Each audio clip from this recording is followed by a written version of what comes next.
bienvenidos a todos a mi biblioteca de Sefarad.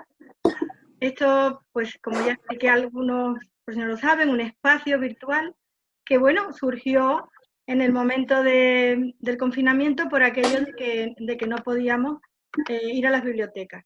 Y la verdad es que todos, seguro, tenemos tesoros en nuestras bibliotecas y algunos puede que tengamos libros más difíciles de conseguir que otros. En definitiva, pues la idea era, por un lado, primero, recuperar el hábito de la lectura, porque también es verdad que se supone que la gente estaba en casa un tanto aburrida, cosa que creo que al final no ha sido así, pero bueno.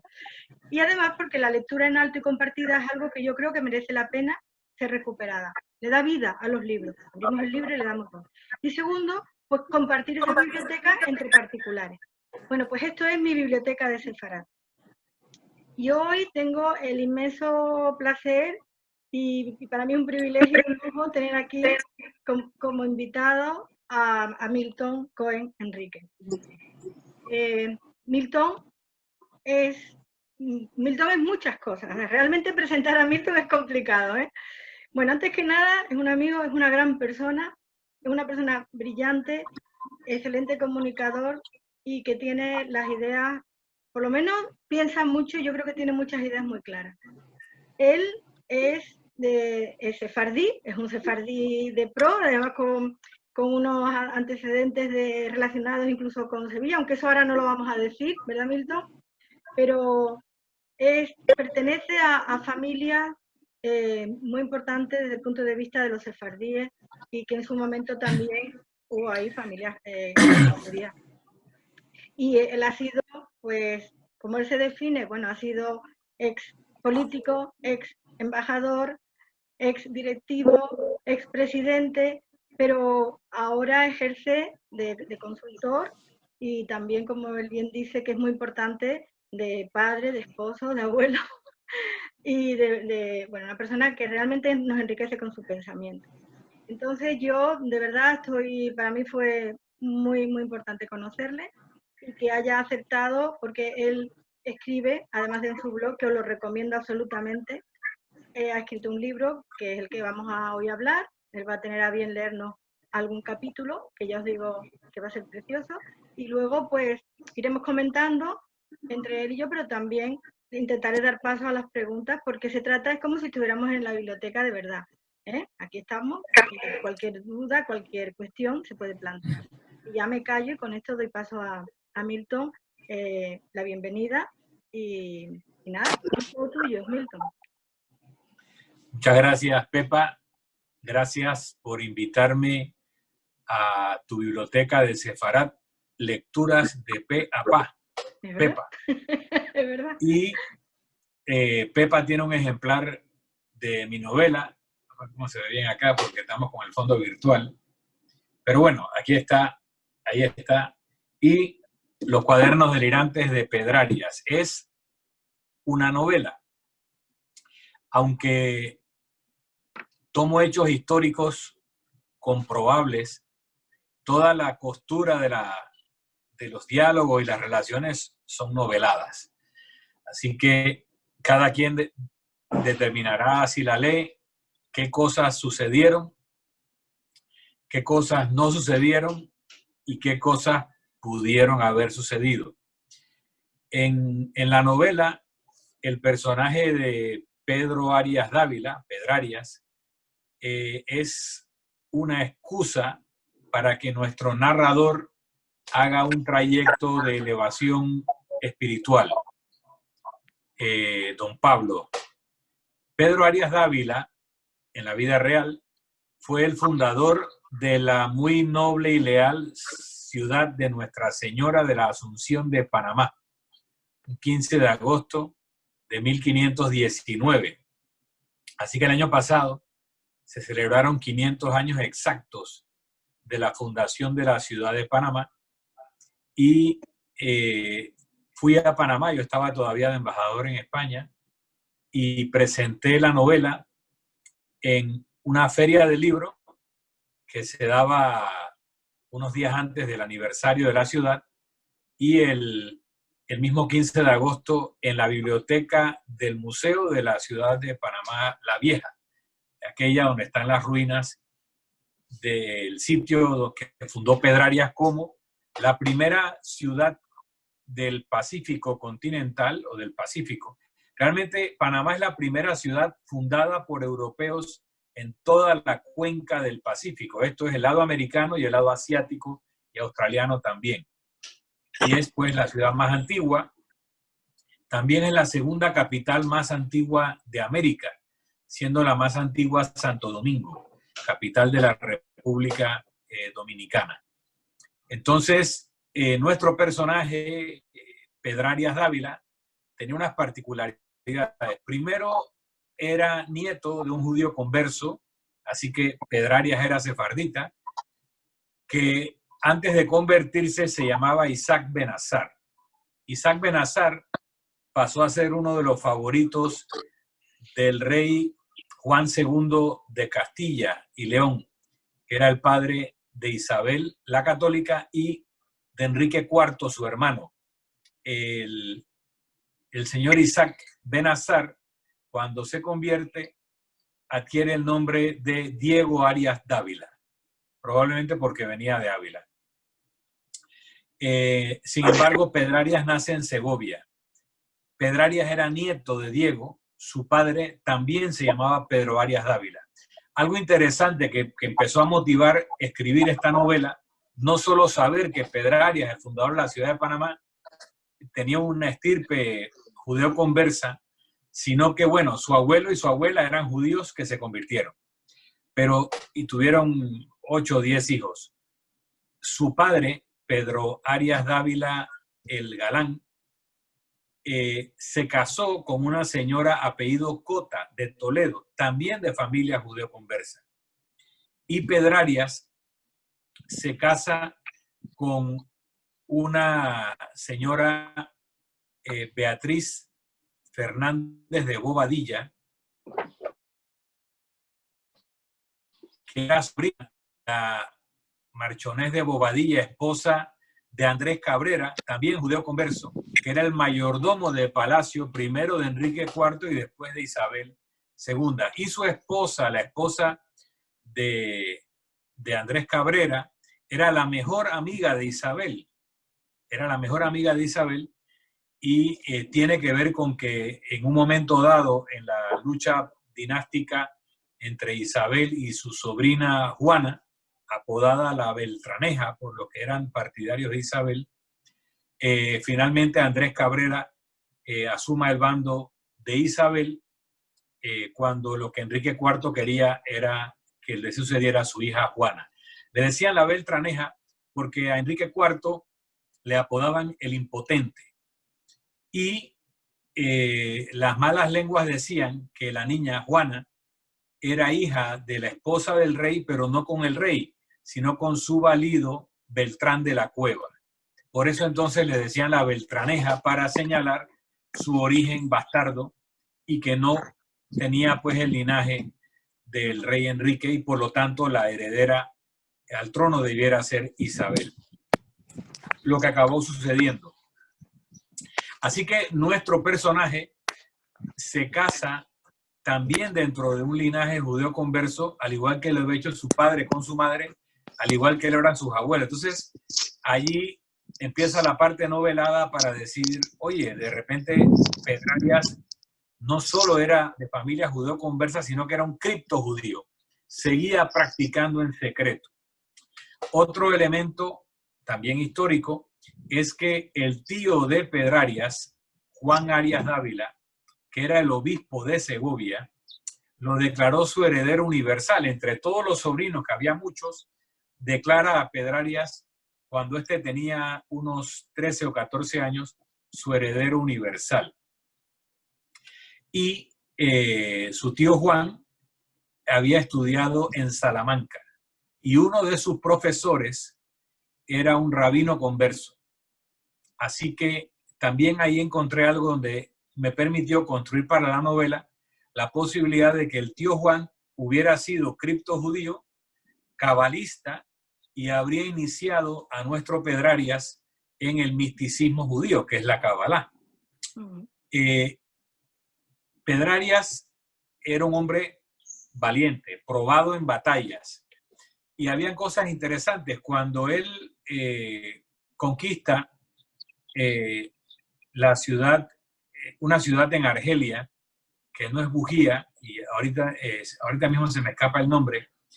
Interesante que, bueno, él estaba a las órdenes de unos nobles y él le toca el asedio principal y luego una defensa muy famosa de una torre, de una ciudad.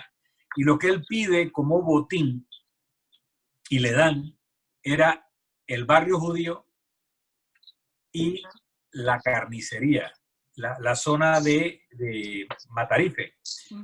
Es interesante porque uno de los elementos más importantes para el ritual del kashrut y del halal, o sea, el sacrificio ritual de animales para consumo humano del judaísmo y del islam, se da en las carnicerías. Entonces, cuando él pide el barrio judío y pide las carnicerías, estaría teniendo acceso a carne kosher y a carne halal.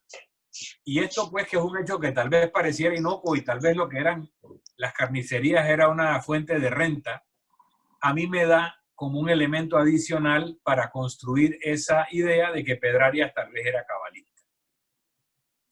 Otra cosa interesante es que cuando Pedrarias es enviado a América como gobernador, viene con 2.000 hombres creo que eran 50 naves, o sea, era una flota, la flota más importante que se había mandado a América por parte de, en este caso, el rey Fernando, gobernando a nombre de su hija Juana, a quien ya se llamaba Juana la Loca, y el rey había hecho encerrar, y con eso asumió todo el poder el rey Fernando sobre Castilla, como regente. Manda a Pedrarias para poner orden, porque hasta ese momento América había estado poblada por aventureros, por personas que iban a hacer saqueos, dinero fácil, a tomar esclavos, a pesar de las órdenes de Isabel la Católica de que se tratara bien a sus nuevos súbditos, a pesar de los reclamos del padre de las Casas, que antes de convertirse en defensor y primer creador de la idea de los derechos humanos, era encomendero él mismo, y tal vez motivado por el padre Vitoria, que es el creador del derecho internacional, que él llamaba derecho de gente en Salamanca, pues mandan a este hombre de la corte, que era Pedrarias Dávila, con una flota grande y con 2.000 hombres y familias, para ya establecer un reino en lo que llamábase el reino de tierra firme, y que también se conocía en partes como Castilla del Oro.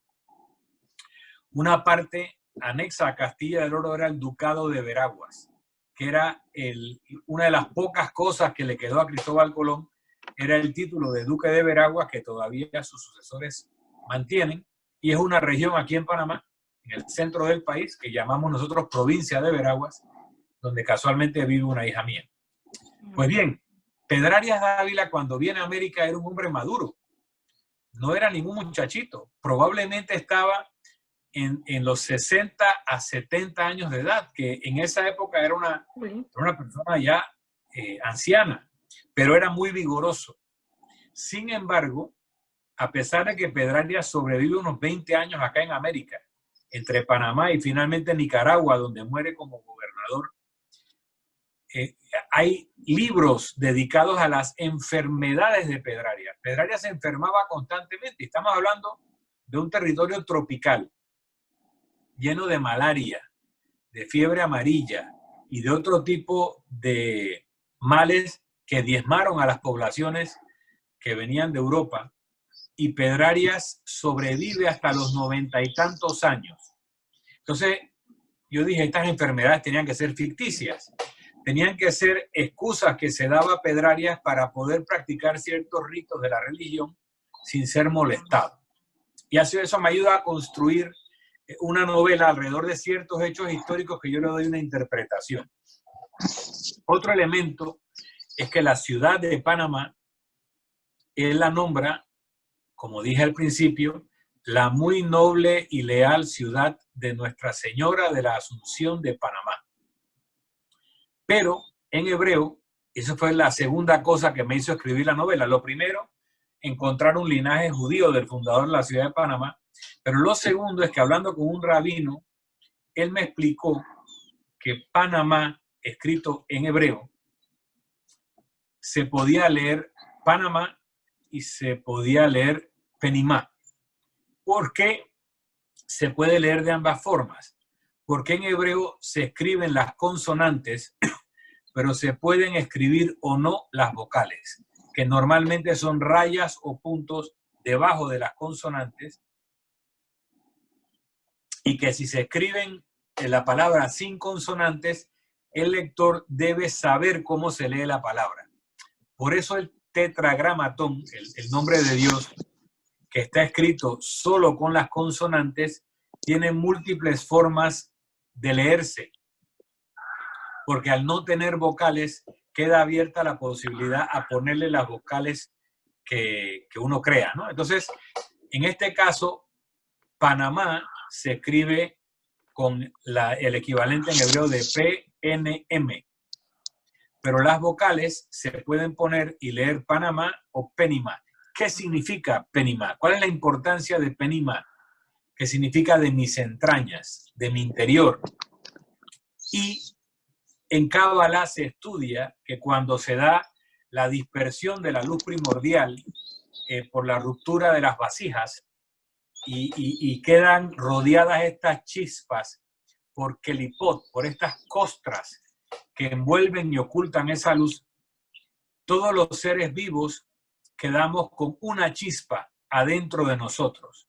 Así que en mi interior está la chispa divina. Y por eso los místicos dicen que cuando uno quiere rezarle a Dios, no tiene que rezar hacia arriba, sino hacia adentro. Y por eso la importancia de la introspección. Entonces, cuando el nombre de la ciudad se puede leer Panamá, pero se puede leer Penima, ahí me da una pista de que tal vez el nombre original tenía que ver con eso de mi interior. Pero entonces el resto de la frase, la muy noble y leal ciudad de Nuestra Señora de la Asunción de Panamá. Asunción es la elevación. Así que si yo quiero producir una elevación espiritual, yo voy a tomar de mi interior esa chispa divina y la voy a elevar. Así que Asunción, Penimá, significaría la elevación de la chispa divina de mi interior. Y Nuestra Señora, ojo, no se llama de la Virgen, dice Nuestra Señora. Es simplemente un término femenino. Y en Cábala se estudia lo que es la Shejina. Y la Shejina es la manifestación femenina de Dios. Es Nuestra Señora, que se puede repetir como figura en distintas religiones y que en el cristianismo la figura femenina se ha asimilado en la Virgen María. Pero en este caso el nombre que le dio Pedrarias era de Nuestra Señora de la Asunción de Panamá. Entonces, alrededor de la reconstrucción de la frase y del linaje sefardita de Pedrarias, construye una novela donde Pedrarias habría escrito unos diarios secretos que son encontrados en el siglo XX-XXI, 20 y luego por nuestro personaje en el 21, en donde en código Pedrarias relata esa verdad oculta de la fundación de la ciudad de Panamá y su propósito místico del por qué había que crearla y por qué creó otras ciudades en el istmo de Panamá que formaban un triángulo entre la manifestación femenina, que era la ciudad de Panamá, la manifestación masculina, que era la ciudad de nombre de Dios, y la fecundación de eso, que era la ciudad de Natá. Natá, que también en hebreo tiene un significado que está pues en la novela.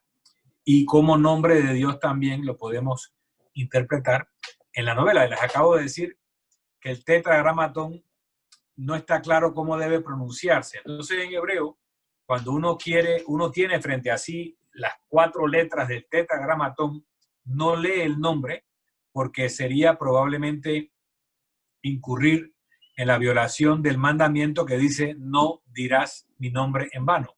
Entonces, en hebreo, en lugar de leerse el tetragramatón con su fonética, se dice Hashem. Y Hashem significa literalmente el nombre. Y se entiende que es el nombre de Dios. Por eso, cuando aquí en Panamá se funda una ciudad llamada Nombre de Dios, me da pie a decir es la ciudad de Hashem. ¿Verdad? Es la ciudad del nombre de Dios. Y eso está en la novela. Entonces, este personaje compra estos diarios como una curiosidad y luego de muchos años llega el momento en que él está en situación de comprender lo que ese libro que parece un galimatías, que está escrito de una forma incomprensible, que él lo puede entender. Entonces, asistido por un rabino cabalista que vive en Panamá, por una mística cristiana que vive en el sur de España, aunque es francesa, y por un místico sufí, musulmán, que vive en Argelia, él empieza a comprender el mensaje, pero más que eso, empieza a descubrir en su interior cuál es la razón de ser de su vida. Entonces, les quiero leer una parte del libro cuando nuestro personaje, don Pablo, está reunido con el místico sufí en Argelia y este le ha revelado algo que ha sido brutal, una revelación de tanto impacto que nuestro personaje cae, colapsa, se desploma en el piso, simplemente sus piernas no lo pueden sostener de la impresión y él está en el piso y entonces el místico lo ayuda a levantarse y le muestra algo que luego van interpretando. Les quiero leer en la página 248 de la novela esta sección. Estupendo. Dice don Pablo: en este punto empecé a llorar desconsoladamente como un niño arrepentido de haber cometido una gran falta. El Sheikh al-Marbut se acercó a mí, puso su brazo sobre mis hombros, me hizo levantar y caminamos por la habitación hacia la ventana. Una fresca brisa entraba por esa ventana. Afuera, justo frente a nosotros, contrastando con un hermoso cielo color azul intenso, había un precioso árbol preñado de naranjas. Su aroma, el verdor de sus hojas y el fabuloso color de las frutas me ayudó a recomponerme. Hay un micrófono abierto. Voy a ver. ¿Ves las naranjas, Pablo? Sí, musité. ¿Ves el árbol de naranjas? Lo veo. Es hermoso. ¿Ves las raíces del árbol de naranjas, Pablo? Sí. Bueno, algunas. En efecto, hay algunas superficiales que ves, pero la mayoría no las ves. ¿Crees que las que no ves existen? Bueno, sé que un árbol tiene raíces y sé que son necesarias y si no las tuviera se caería. Por lo tanto, creo que tiene muchas que no veo. Muy bien. Es como las personas que tienen raíces espirituales que las sostienen, aunque no se vean.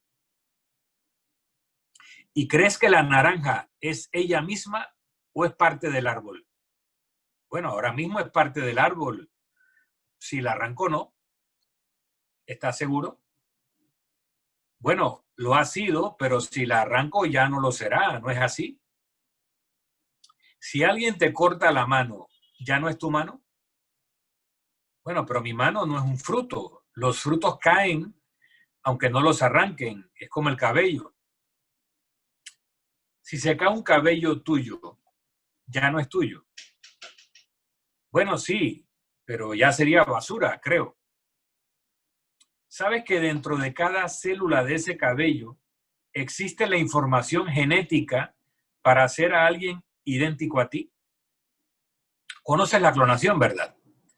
Comprendes que mediante la clonación se puede hacer a alguien a tu imagen y semejanza. ¿Crees que ese ser hecho a tu imagen y semejanza a partir de la célula de un cabello que se te cayó sería basura o sería un ser humano? El Sheikh al-Marbut hizo una pausa larga para que yo absorbiera lo que me estaba diciendo. ¿Comprendes que algo así se puede hacer con las semillas de la naranja en cuanto al árbol? Veo su punto, Sheikh al-Marbut. ¿Comprendes que la naranja es siempre parte del árbol, aunque tú al principio pensaste que la fruta puede ser o no parte del árbol? Lo comprendo. ¿Comprendes que el naranjo existe en el plano material como este frente a ti, que puedes oler, que puedes ver, que puedes tocar y que cuyos frutos puedes degustar, pero también existe en el plano potencial o espiritual, que es el que está en la información de su ADN, contenido en cada una de sus células y sus semillas? Nunca lo había visto así. Bien, ahora vuelve a mirar el naranjo. Absorbe sus colores, aspira su aroma, siente el dulzor de los jugos de sus naranjas. ¿Crees que todo eso sería posible sin las raíces que no ves? No sería posible. ¿Sabes por qué? Claro, porque las raíces le proveen los nutrientes y el agua para vivir, para florecer y para fructificar. Exacto. Y porque las raíces son parte del árbol, ¿verdad? Cierto. ¿Y para qué florece? Para fructificar, para fructificar. ¿Y para qué fructifica? Para entregarse, reproducirse y continuar el ciclo de la vida. ¿Y para qué existe este ciclo de la vida? Para evolucionar, Pablo. De nuevo, una pausa larga y una mirada perdida en el horizonte del Sheikh al-Marbut que me permitió asimilar todo lo que estaba diciendo. El Haji volvió su rostro hacia mí y continuó. Ahora que has absorbido esta verdad, te quiero preguntar, ¿crees que el naranjo es una individualidad o es parte de la tierra? ¿De la tierra como suelo o de la tierra como planeta? ¿Qué crees? Creo que el naranjo es parte de todo. Dije rendido ante la lógica del Sheikh. ¿Y el planeta Tierra es una individualidad o es parte del universo? Es parte del universo. ¿Y la naranja va a morir cuando te la comas o seguirá existiendo? Medité un largo tiempo la pregunta. Todo esto rompía por completo mis esquemas. Aunque yo era un hombre de fe, también creía en la ciencia y nunca pensé que la una se pudiera integrar con la otra. La religión era una cosa y la ciencia era otra. Una era para el espíritu y la otra para lo mundano. Y se lo comenté al Sheikh al-Marbut. ¿Y por qué crees que la ciencia y la religión son incompatibles? Todos nuestros grandes sabios de Al-Ándalus eran devotos creyentes y además médicos, matemáticos, filósofos, poetas y músicos. En la biblioteca de Córdoba teníamos más de 400.000 volúmenes antes de que se inventara la imprenta, cuando en esa época, en toda la Europa cristiana, no había más de 4.000 a 5.000 libros entre todos los monasterios. La totalidad de lo que son filósofos griegos fue gracias a las traducciones que hicieron los sabios musulmanes de Al-Ándalus y que se difundieron entre los cristianos gracias a nuestros hermanos judíos. No sabía. Bien, pero te vuelvo a preguntar, y la naranja va a morir cuando te la comas o seguirá existiendo. Bueno, la naranja ya no va a existir como tal en el mundo, pero su información me está diciendo que las moléculas que componen la naranja dejarán de existir. ¿No será que van a formar parte de ti? Creo que sí. Entonces existe la eternidad. ¿Puede la naranja trascender y a la vez permanecer? ¿Puede ser naranja y luego ser tú y que subsista su potencial de volver a nacer, de permanecer a pesar de haber trascendido? Allí ya me perdí. Bueno, creo que lo comprendo. Creo que sí puede trascender a una forma superior y también subsistir en su esencia como información con la que se puede volver a nacer. O, usted me entiende, ¿verdad? Nos estamos entendiendo, Pablo. Y te pregunto más, ¿para qué el naranjo produce las naranjas? Me imagino que para reproducirse. Sí, para reproducirse. Pero también para contribuir con la belleza de la creación. El naranjo es un co-creador y también produce frutos para alimentar. ¿Comprendes? ¿Comprendes, Pablo? El naranjo crea la naranja para que las semillas tengan alimento mientras se implantan y desatan su potencial de vida, mientras desencadenan el proceso de creación de un nuevo árbol de naranjas. Cada fruta es una posibilidad de eternizarse, pero también cada fruta es una posibilidad de alimentar. Insisto, es una posibilidad para alimentar a sus semillas, pero también para alimentar a otros seres más evolucionados. O sea, para reproducirse, pero también para pasar a formar parte de estos seres de grado superior. El naranjo fructifica no solo para su propia vida trascendente, sino que se entrega para que vivan otros seres y para evolucionar juntos. Veo. Ahora préstame atención. Si eso funciona para la naranja y para el naranjo, ¿puede funcionar para los seres humanos? Por supuesto que sí. Úrica, vamos bien, Pablo. ¿Comprendes entonces que todos somos uno, que el uno es eterno y que los ciclos son para evolucionar? También comprendiste que el que se come la naranja puede ya ser parte del naranjo al haberse comido otras naranjas antes, y que lo que para un naranjo egoísta pudiera parecer un mal que alguien le hace, como sería comerse sus frutos, en el fondo le podría estar haciendo a sí mismo, podría estar haciendo para sí mismo con un propósito evolutivo.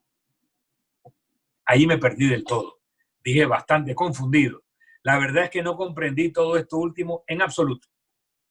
Pensé que el chique ya estaba desvariando.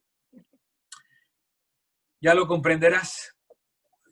Te quiero hacer otra explicación científica, Pablo, pero para ello necesito que estés totalmente abierto de mente y espíritu.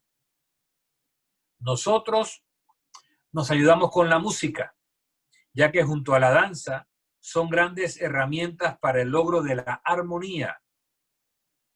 ¿Conoces al arcángel Razuil? No, ¿de verdad no lo conoces? Yo lo veo a tu lado. ¿Ve a mi ángel de la guarda? Veo muchas cosas, Pablo, pero mi ángel de la guarda se llama Reuel. En hebreo es Reuel, Raguel o Raguel. En árabe lo conocemos como Razuil. Disculpa que te haya confundido. Pues bien, el amigo de Dios que te acompaña es el arcángel de la justicia, la equidad y la redención, pero sobre todo es el arcángel de la armonía. Es solo dentro de la armonía que se puede llegar al amor pleno. La música y la danza armonizan nuestro cuerpo material para elevarnos hacia el plano del amor absoluto. Mañana ven preparado para tu elevación espiritual. Sé que mi hermano Abraham te explicó cómo debes prepararte. Así que haz lo que ya sabes, pero haz algo más. Dígame, Sheikh al-Marbut, busca por favor la teoría de la relatividad de Einstein y la obra La historia del tiempo de Stephen Hawking. En esta, lee la parte sobre el concepto del infinito limitado que explica la teoría de los mundos múltiples en universos paralelos de Hugh Everett III. Eso será importante para lo que vamos a hacer mañana. El infinito limitado. ¿No es eso un contrasentido?, pregunté. Parece, pero no lo es. Ya debes haber comprendido que no todo lo que parece es, ¿verdad? Creo que sí, definitivamente sí. El Sheikh al-Marbut me acompañó a la puerta, en donde esperaba a su sobrino Laswari. En el patio exterior, los músicos tocaban una melodía que aceleraba su ritmo de forma progresiva. Unos hombres vestidos con largos faldones giraban cada vez más rápido y los demás los miraban hipnotizados. Laswari me dijo que eran derviches y que esa era una danza mística. Al llegar a la salida, me recordó que me cubriera la cabeza con la capucha. Durante el trayecto hasta el bote, continuó instruyéndome en qué hacer para estar seguros. Noté alrededor algunas personas que había visto en el patio del Sheikh y comprendí que nos estaban cuidando. María Eugenia salió a mi encuentro con una gran sonrisa que iluminaba su rostro. Me hizo quedarme en el muelle y me pidió que fuera con ella para que me enseñara todos los lugares maravillosos que le habían mostrado Katilla y Fátima. En ese tiempo que estuviste con el abuelo, me dijo. Luego comprendí que Katilla y Fátima eran nietas del Sheikh y que junto a Jalil y Salim, sus fornidos hermanos, le hicieron un tour por Bujía. María Eugenia me los presentó a todos y partimos a recorrer la Viayet de los Cabilios. Hasta aquí llega este capítulo del libro Los cuadernos delirantes de Pedrarias, que está en la biblioteca de Sefarat de Pepa. Lecturas de P a Pa. Pues muchas gracias. Muchas gracias. Pues para la biblioteca es un honor de nuevo haberte tenido a ti, el autor, leyendo este capítulo en concreto de ese libro. Y yo te pregunto, Milton, me llama mucho la atención porque, hombre, aquí yo estoy en Sevilla y aquí el naranjo y la naranja, pues un árbol absolutamente como típico, ¿no? Y conocido. ¿Por qué elegiste el naranjo para significar esta maravilla de enlace y concatenación en la cual desde una naranja, desde una fruta, acabas con la verdad universal o con el amor universal? Increíble. ¿Por qué elegiste este capítulo? La primera pregunta. Y los demás, perdón, si alguien quiere, me puede ir pasando al WhatsApp qué quiere preguntar, qué quiere comentar, ¿de acuerdo? Sí. La verdad que este capítulo lo quise leer porque no estoy seguro que sea de mi autoría. Te cuento. Cuando uno escribe, uno empieza con su intencionalidad y con algunas ideas de cómo quiere hacer su novela y qué lo motiva. Pero conforme va escribiendo, la novela toma posesión de uno. Ajá. Y luego uno no puede escribir lo que le da la gana, sino lo que cabe en la narrativa. Y en este caso, quise leer esto, repito, porque no estoy seguro de que sea de mi autoría, porque yo tenía a mi personaje postrado en el piso y yo tenía que levantarlo del piso para sacarlo de la escena esa, que había sido muy importante en la historia que yo estaba contando, y pues simplemente hice que el chico se le acercara y le pusiera el hombro, lo levantara y hiciera ver la ventana para que tomara aire, ¿no? Porque como se había desplomado, se requería levantarle el ánimo. Y habiendo estado en Andalucía, uno ve lo importante que es para las ciudades de Andalucía el árbol de naranja. Las naranjas adornan las calles.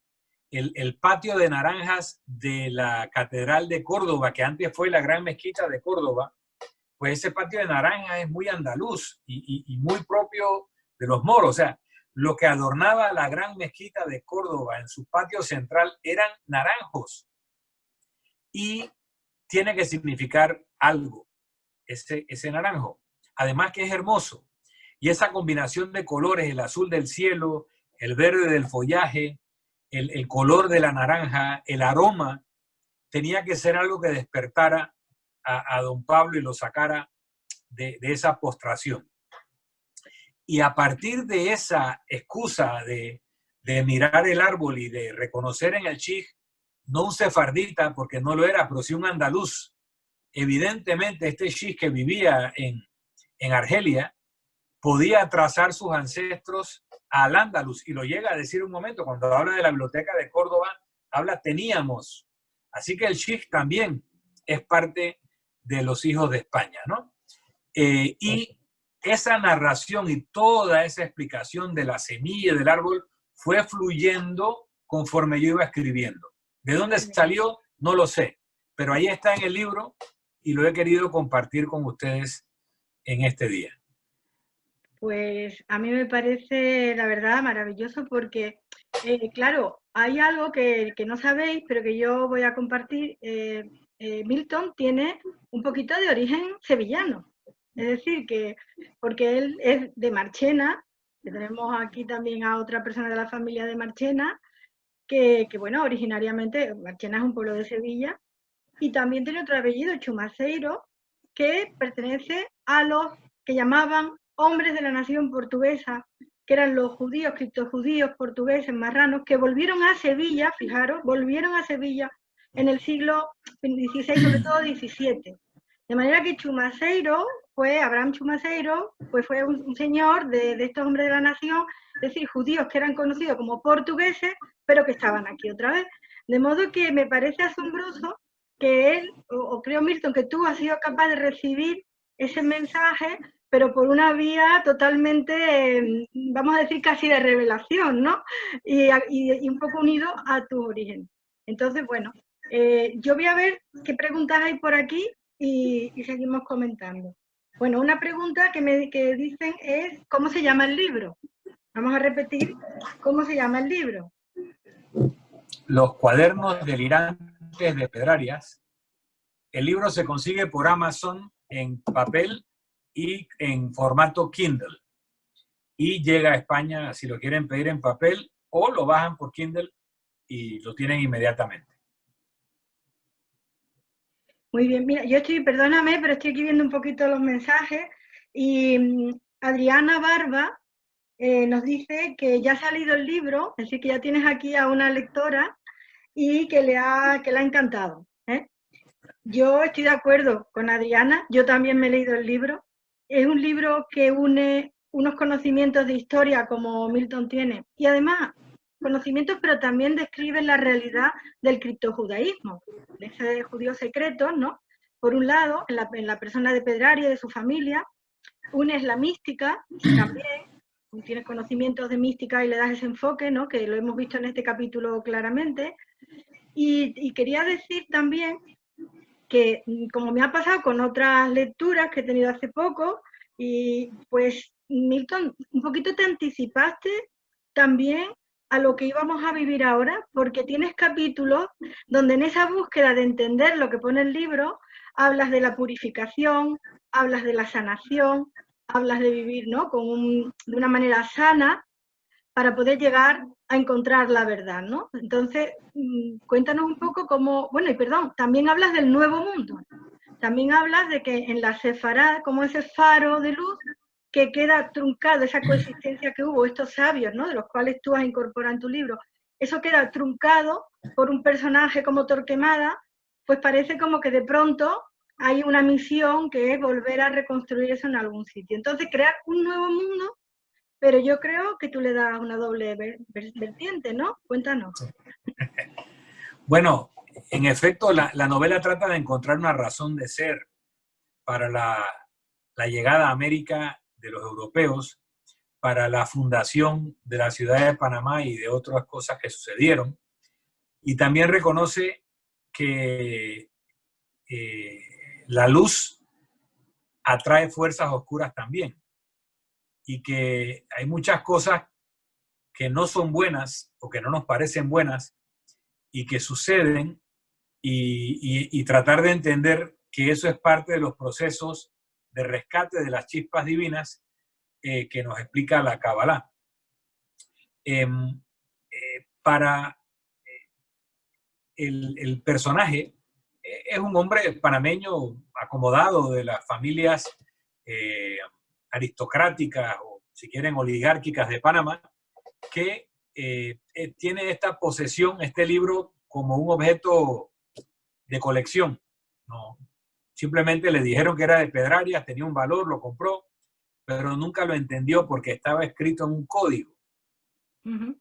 Pero cuando él accede a una persona que lo puede guiar a entender el código y que esta persona es muy reticente porque luego le explica que conocer lo que iba a conocer era de una importancia o de una fuerza tal que le podía hacer daño si no estaba preparado.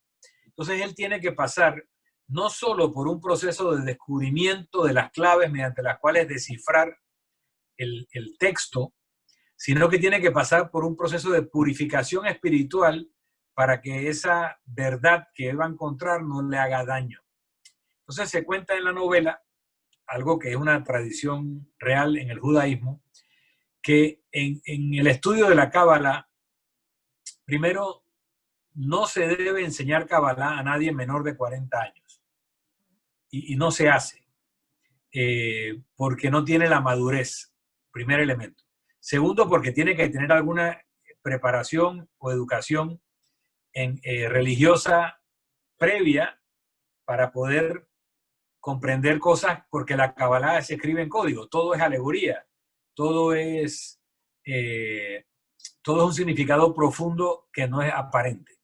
De hecho, se dice que la forma en que están escritas los libros místicos, en hebreo se le llama Pardes, y que la misma Biblia, lo que llamamos nosotros el Tanaj, y en español la Biblia, está escrito en Pardes. ¿Y qué significa Pardes? Pardes literalmente significa huerto. Huerto. La palabra Pardes es huerto. Usted va al huerto y toma los frutos que necesita para consumir. Esa es una explicación sencilla. El huerto vas y tomas. Así que la Biblia es un huerto donde tú tomas lo necesario para tu vida. También por eso se le llama Etz Haim, el árbol de la vida, a las maderas que sostienen el rollo de la Torá, que sostienen esa vida, esa fuente de vida. Pero Pardes en hebreo, cada letra de Pardes, que son 4, porque las vocales no cuentan, tiene un significado porque es la inicial de una palabra. Entonces, la primera palabra que empieza con P en hebreo, P, es lo que en español sería literal. Así que la primera forma de leer la Biblia es en el sentido literal, ¿verdad? Ahí dice, Abraham salió de Ur en Caldea. Se fue. Eso es lo que dice. Abraham se fue de Caldea, de Ur. Luego está el sentido o la interpretación exegética. ¿Qué quiere decir el texto cuando dice que Abraham sale de Ur? Probablemente significa que tenía que dejar o separarse de su familia para realmente poder practicar el monoteísmo tal y como lo estaba entendiendo, porque en un entorno politeísta. Luego está el sentido alegórico. Bueno, él realmente sale de Ur, o sea que sale del politeísmo para entrar en el monoteísmo. Entonces, hay un sentido alegórico al texto, y luego está el sentido místico, que puede no tener nada que ver con Abraham ni con Ur, sino que las mismas palabras leídas en otro orden o cambiándole las vocales dicen otra cosa. Y esa otra cosa es el sentido místico. Entonces eso es Pardés. Así que un texto puede tener el significado literal, el significado exegético, el alegórico y el místico. Asimismo, cuando uno entra en los estudios de la Cábala, el impacto de esa información, según nuestra tradición mística, se revela en esta historia, en este Midrash. Dice que 4 rabinos llegaron a conocer la verdad esencial a través de la Cábala. Uno murió en el acto. El otro enloqueció. El tercero cometió apostasía y solo el cuarto, Rabí Akiva, pudo sobrevivir en cordura y en lealtad a la fe el descubrimiento de la verdad esencial. Entonces, el estudio de la Cábala no puede darse sin una preparación espiritual, sin una purificación para no hacerse daño a uno mismo con esa verdad que se iba a encontrar. Así que nuestro personaje, don Pablo, tiene que pasar por una serie de rituales de purificación que le indica primero el rabino cabalista, luego a través de unos ejercicios de regresión que hace con la señora Queixot, que es la mística cristiana que vive acá en el sur, allá en el sur de España, en Carboneras, y finalmente en las experiencias que vive con el místico sufi, el Sheikh al-Marbut, que le hace vivir otro tipo de experiencias místicas que lo van acercando aún más a la capacidad de comprender lo que él iba a encontrar en las páginas de los diarios delirantes de Pedrarias. Bueno, desde luego, fantástico. El libro tiene muchísima profundidad y voy a dar paso a alguna pregunta y luego seguimos.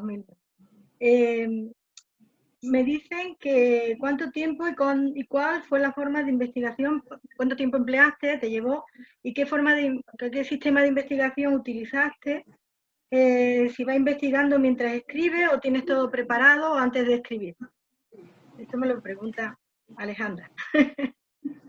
Bueno, primero esta es mi primera novela. Yo había escrito ensayos, artículos, editoriales, otras cosas cortas, pero primera vez que me meto en una novela, así que uno lo hace con cierto nivel de improvisación y bueno, aprende sobre la marcha, ¿no? ¿Cómo empezó esta novela? Yo tengo en mi familia hermanos y sobrinos e hijos con inquietudes literarias. Les gusta escribir, les gusta hablar, les gusta mucho leer. Entonces un día se me ocurrió que podíamos hacer una experiencia de creación colectiva. Y con esta idea de que Pedrarias era probablemente criptojudío y con esta idea de que la ciudad de Panamá tal vez tenía un mensaje místico, cabalístico, escribí 3 páginas, que no son como empieza el libro. Realmente quedaron en el 3.º o 4.º capítulo de la novela, quedó lo primero que yo escribí. Y lo mandé a mi grupo de hijos y sobrinos diciendo, ¿quién toma el guante y sigue? Y la continúa, para ver quién escribía, luego otro, y así íbamos a hacer una cadena, y luego hacíamos una creación colectiva en familia. Nadie escribió nada. Ahí quedó. Luego pasaron meses tal vez y encontraba algo, leía algo que, oye, esto me hubiera servido para la novela, y lo agregaba o lo tenía ahí en algún tipo de archivo, alguna referencia o frase o en mi cabeza. Luego un día me senté a escribir un poco más y desarrollé. Y ahí quedó. Y ese proceso de inicios e interrupciones, nada muy serio, pudo haber tomado unos 2 años. Pero en ese tiempo se cosía la novela un poco en mi cabeza, ¿no? Entonces, cuando llegué a España como embajador, pues dije, en España la voy a terminar porque voy a estar cerca de algunos escenarios que yo menciono en la novela y voy a querer ir a Segovia y tal vez a Ávila y ya tenía en mente el personaje de la señora Quechot, que me inspiré en una persona de la vida real, una autora francesa que había escrito sobre que la obra del Quijote era una obra cabalística. Entonces en ese personaje me inspiré para la señora Quechot y ella en efecto había vivido en Carboneras, así que me fui un día a Carboneras a conocerlo, ¿no? Aprovechando un viaje por ahí cerca, fui a conocer Carboneras y ahí fue acumulándose más material, digamos así. Pero luego llegué al verano y en España, en julio y agosto, la gente toma muy en serio el tema de la vacación.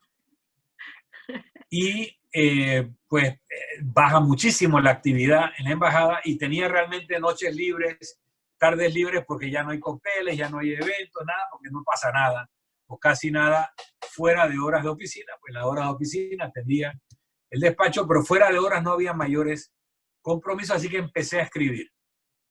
Y saqué lo principal de la novela en esos 2 meses. Pero cuando yo recluté un par de lectores mártires, empezando con mi esposa Alexandra, ¿no? Que tú le pasabas el borrador y le decía, léelo, dime, ¿qué te parece?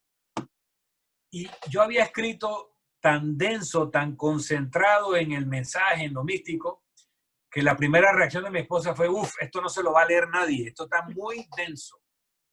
Tienes que meterle relleno, tienes que meterle adorno. Entonces ahí me senté a describir paisajes y colores y las oficinas, la vestimenta y los olores para tratar de diluir un poco la novela y no hacerla tan densa, tan intragable, ¿no? Luego algunos lectores mártires de esos que les he hablado me hacían comentarios y esto no se entiende y esto por qué, para obligarme entonces a ser más coherente y tratar de que la novela fuera coherente. Aparte de las cosas que yo fui acumulando en el tiempo, que yo sabía porque las sabía, pues cuando me recordaba algo que me podía ser útil, yo iba a Dr. Google. Entonces googleaba esa frase, esa idea y encontraba material. Y a veces, buscando el material que yo sabía que existía, me encontraba con cosas que no sabía que existían. Y entonces me quedaba leyendo cosas, oye, qué maravilla, esto me sirve para tal cosa. Y fui rellenando la novela con esos descubrimientos. Y cuando fui a los sitios empecé a ver, bueno, aquí queda el Palacio de los Arias Dávila, que todavía queda en Segovia, ahí está la torre y todo, la pueden ir a ver. Y me encontré una casa en Carboneras que dije, esta es la casa de la señora Quechot, definitivamente, para mí esta es. Y le tomé una foto para poder describirla en la novela como la describo. Así que esto es sobre la marcha. Y nuevamente muchos pedazos, lo que era la parte novelada en sí, fueron fluyendo, fueron saliendo. No sé de dónde vienen, de algún lado habrán llegado, pero mientras fueran coherentes con la narración y con el mensaje, ahí quedaron, ahí quedaron. Ah, muy bien. Pues también me una cosa final. Sí. El número maestro en esta novela es el 11. Es verdad. ¿Okay? Está bien que lo comente. Y hay una explicación. El 11 empieza a aparecer y al principio no queda claro por qué el 11, por qué el 11. Luego hay una explicación del 11. Esta novela me fue quedando muy larga y en un momento dado dije la voy a cortar. O sea, realmente yo no terminé donde yo pienso que va a terminar. Yo la corté porque ya me acabaron saliendo 400 páginas.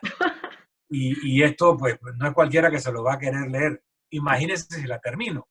Entonces yo decidí que este era el primer volumen de una trilogía y que así como la primera, el número maestro es el 11, la segunda será el 22 y la tercera el 33. Los tres son números maestros que tienen significados místicos que he documentado, he leído y que los explicaré en los segundo y tercer volumen. Ahora, yo estaba muy apurado y por eso me autopubliqué y no firmé con un editor. Yo quería que esto se publicara, saliera a la vida editorial el 11 del 11 del 11. Y esto salió el 11 del 11 del 11. Ahí lo subí a Amazon el día 11 de noviembre de 2018. Y me dijeron, oye, ¿qué? ¿18 qué tiene que ver con 11? Es que si tú sumas 2 más 0, más 8 más 1, da 11. Así que 2018 es 11. Y noviembre es 11 y el 11 de noviembre. Así que el 11 del 11 del 11, yo subí la novela a Amazon y se publicó. Así que la segunda parte, espero subirla a Amazon el 22 de febrero del 2022. Muy bien. Y la tercera parte será el 3 de marzo del año 33. Así bueno, que tengo tiempo. Y espero tener vida para publicar el tercer volumen también, ¿no? Pero bueno, el 11 tiene un significado. No les voy a hacer el spoiler para que lo descubran los que no tienen la novela todavía. Y luego el 22 y el 33 también lo tienen. Pues muy bien. De hecho, hoy es 11. O sea que dijimos de hacerlo el 11 también.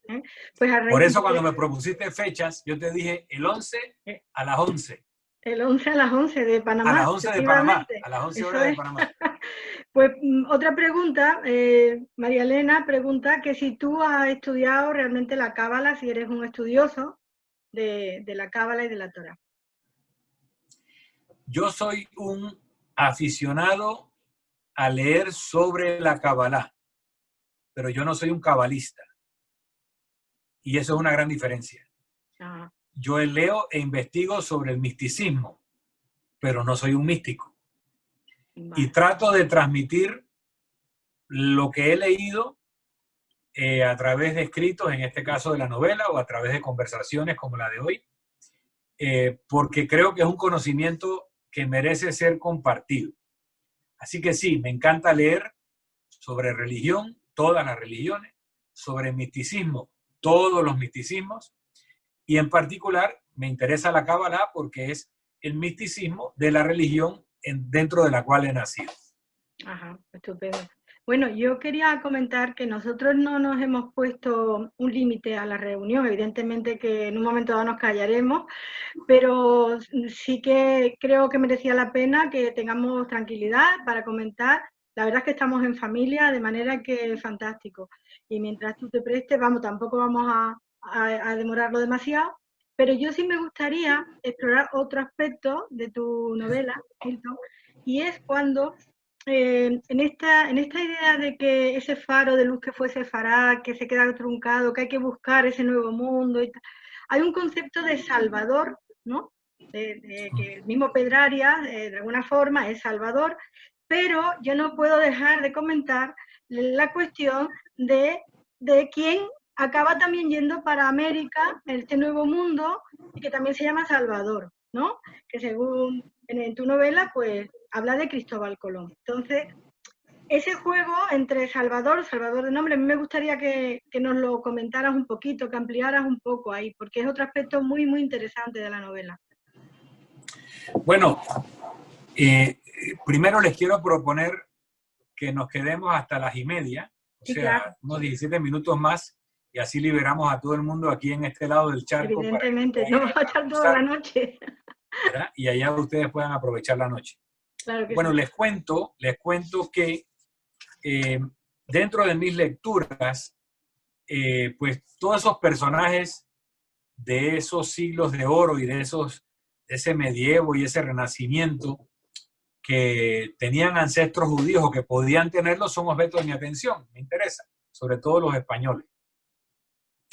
Y leyendo y viendo incluso una entrevista fue donde encontré esto, me encuentro la aseveración de un sefardita de Santa Fe, Nuevo México, donde él aseveraba en una entrevista que Cristóbal Colón era portugués y se llamaba realmente Salvador Fernández Zarco y que era judío sefardita. Y se llamaba, repito, Salvador Fernández Zarco, y él lo decía aseverando y decía, en Portugal hay una ciudad, un pueblo que se llama Cuba, que es donde nació Salvador Fernández Zarco, y ahí está una estatua y todo lo demás. Entonces me pongo a investigar y me encuentro múltiples referencias a esta historia e incluso una de ellas era un reportaje de la BBC de Londres. Así que digo, oye, esto puede que tenga algo de verdad.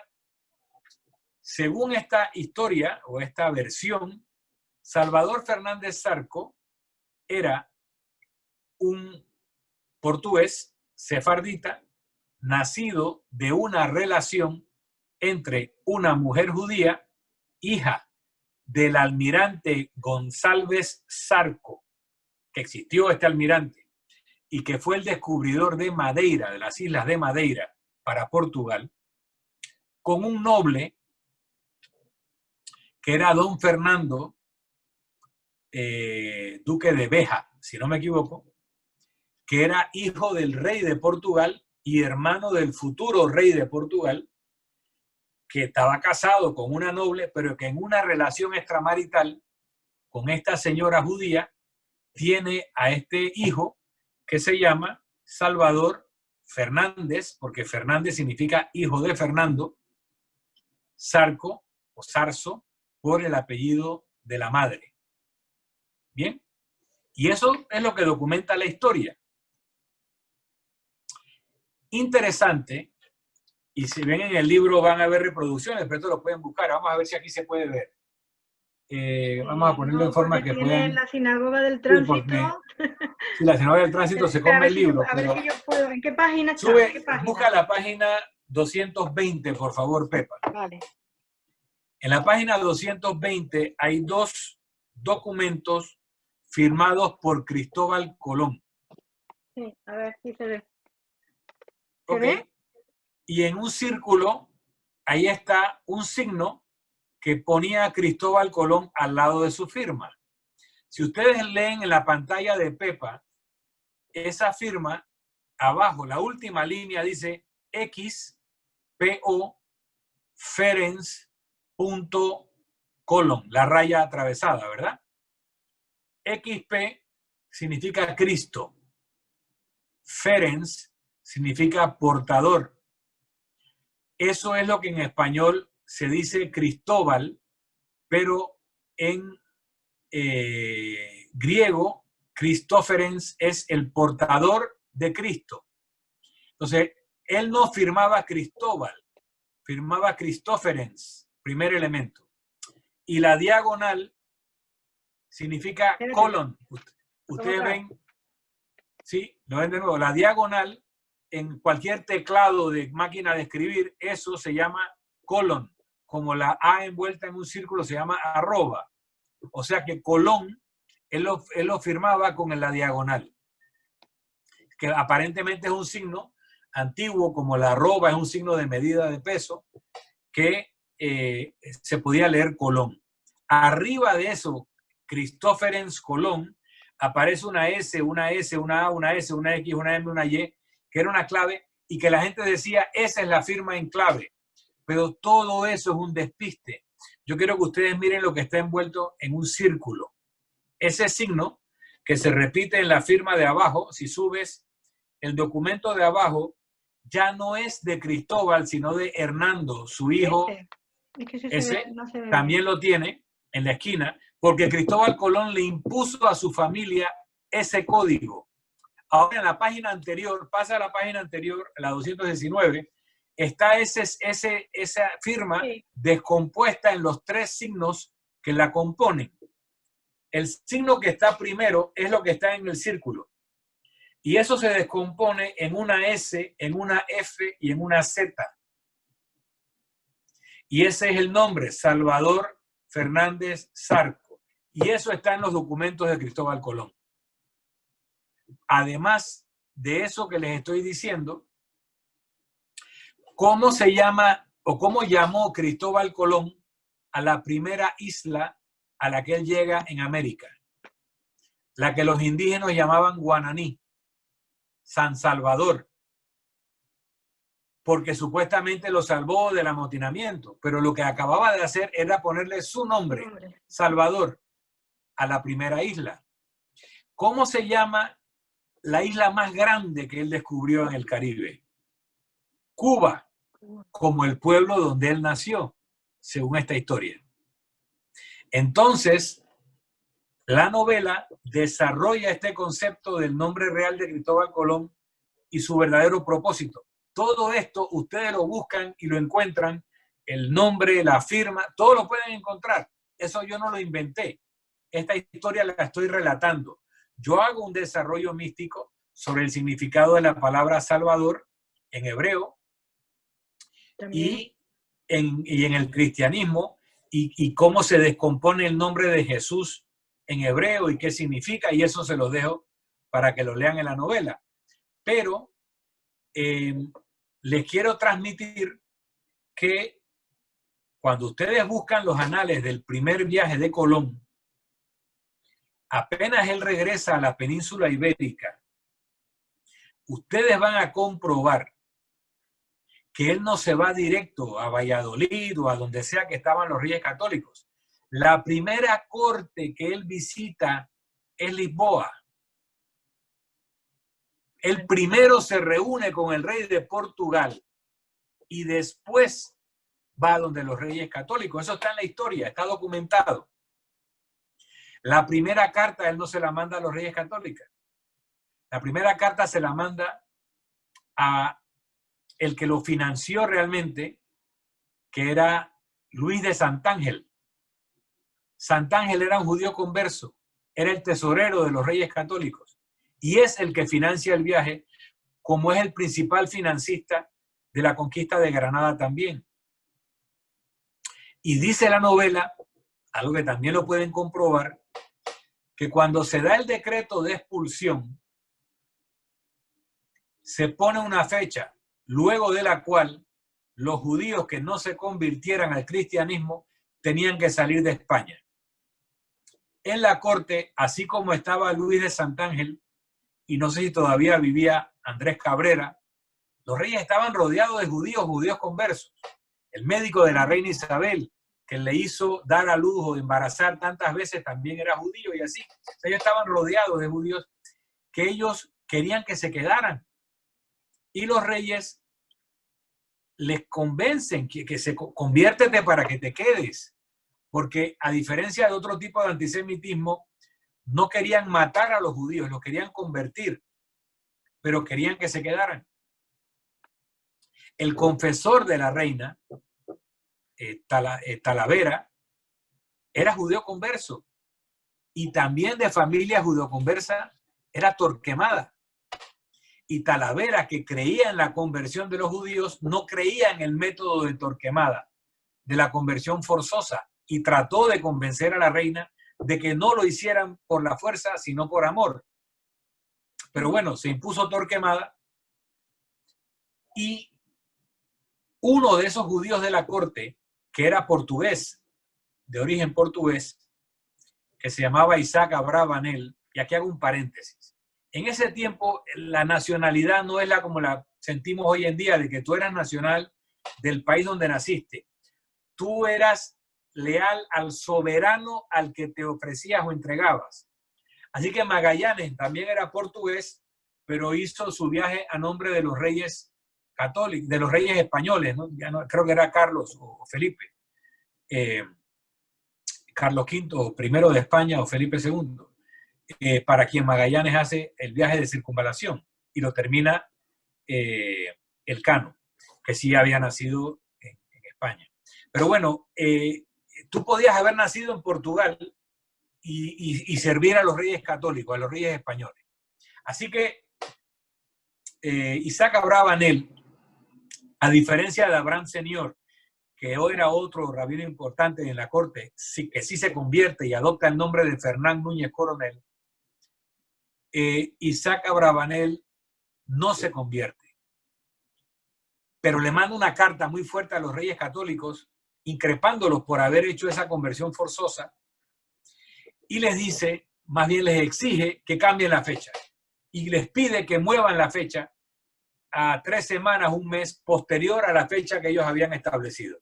Y los reyes católicos dicen, oye, tratándose de Isaac, que está muy molesto con nosotros, hombre, vamos a concederle a Isaac su petición, y posponen la fecha de partida. Y esa fecha pospuesta corresponde con la víspera del zarpe de Colón. El día que Colón embarca a la tripulación es el día de la expulsión y zarpa al día siguiente. ¿Por qué los embarca el día previo? Porque en la tripulación había muchos judíos, empezando con los hermanos Pinzón. Y si hubieran estado en puerto el día del zarpe, hubieran violado el decreto de los reyes católicos. Así que había que embarcarlos el día de la expulsión, pero zarpar el día después. Ahora, ¿por qué no zarpan el día de la expulsión? Porque la fecha que Isaac Abravanel pidió en el calendario hebreo corresponde con una fecha fatídica, que es el 9 del mes de Av, en hebreo Tisha B'Av. ¿Qué sucedió en Tisha B'Av? ¿Qué sucedió el 9 de Av en la historia del pueblo judío? Entre otras cosas, nada más y nada menos que un 9 de Av fue destruido el primer templo de Jerusalén. Y en un 9 de Av, Tisha B'Av, fue destruido el segundo templo de Jerusalén. El primero por los babilonios y el segundo por los romanos. Entonces lo que Isaac Abravanel quería simbolizar al pedir esa fecha era que la expulsión de los judíos de España era algo tan trágico como la destrucción del templo de Jerusalén. Y al momento de destruirse el templo de Jerusalén, se da una diáspora. Se da una diáspora en Babilonia y se da una diáspora romana con el segundo templo. Así que esa fecha de la destrucción era la fecha de la nueva diáspora. Y de la nueva diáspora, de esa tierra donde estaba, por ejemplo, Toledo, que era conocido como la Jerusalén del Oeste. Para los sefarditas, la expulsión era la destrucción de un templo espiritual que se había construido en Séfarat y se iniciaba con el viaje de Salvador Fernández Zarco, la nueva diáspora. ¿Para qué? Para construir un nuevo mundo, como el que se había construido con las otras dos diásporas antes de ese momento. Y eso es lo que trata de narrar en esa parte que Pepa señaló, la novela. Bueno, yo la verdad es que es muy interesante y todo ese hablar de conocimiento de historia que tienes y de amor por Sefarad. Yo me gustaría destacar que en el libro, bueno, hay más capítulos muy curiosos, muy interesantes, pero eso ya para que los vayáis leyendo, ¿no? Pero sí decir que, desde luego, si Milton resuma amor por Sefarad, y se nota además, mira, creo que no está en Panamá, creo que está nada menos que en la Sinagoga del Tránsito, que es lo que tienes detrás, ¿verdad, Milton? Así es, la Sinagoga del Tránsito de Toledo. Sí, así es. Y entonces, bueno, yo animar, ya vamos a ir cerrando, animar a que desde luego os leáis este libro. Yo me lo he leído 2 veces, pero creo que va a haber una tercera, aparte de lo que vayas lanzando, no sé si llegaremos a estar ahí o no para segunda y terceras partes. No tengo tantas preguntas, voy a ver, pero realmente sí tengo pues comentarios de enhorabuena, de que les ha encantado tanto la exposición, algunas personas que saben, ¿no? Que tú... Espera un segundín, porque estoy viendo aquí algún comentario y ya terminamos. Bien, algunas personas que están encantadas de haber estado aquí. Tengo a Tiziana, que ella que es de Córcega. Bueno, ella defiende el origen italiano, pero también está admitiendo pues sus padres eran sastres, en fin. Bueno, todo esto es un camino, ¿no? Que dejas ahí, tú dejas ahí esa puerta abierta para que, pero en definitiva es un análisis muy bonito de Sefarad como el lugar donde hubo la multiculturalidad, porque tú tocas los 3 pueblos, las 3 culturas, tú tocas ese momento de esplendor que tuvimos y también luego pues toda una evolución, o sea, un libro de historia, de mística, de evolución personal, de filosofía, y de verdad que yo nada más que puedo darte la enhorabuena por haber escrito este libro. Lo iremos difundiendo todo lo que podamos porque merece la pena. Y bueno, pues muchísimas gracias, Milton, por haber estado aquí. No sé si quieres añadir algo más. Bueno, solamente mi agradecimiento a todas las personas que han participado en esta lectura. Agradecerle mucho a Pepa Rull por haberme invitado a ser parte de esta experiencia de la biblioteca de Sefarat, lecturas de pe a pa con Pepa, y espero pues que ustedes hayan encontrado este par de horas tan satisfactorias como las he sentido yo. Muchas gracias y hasta pronto. Pues muchas gracias a todos, efectivamente, ya sé que estamos aquí casi como en familia. De verdad os lo agradezco que os hayáis unido. Esto es un proyecto que está empezando, una idea, y agradezco muchísimo que hayáis estado aquí. Y nada, pues animaros al siguiente capítulo, porque se van a ir dando capítulos, y yo de verdad, Milton, te vuelvo a repetir y a reiterar mi agradecimiento. Yo he pasado un momento fantástico, que espero que los demás también lo hayáis pasado. Y bueno, pues con esto ya cerramos esta sesión de lectura. Hasta pronto a todos.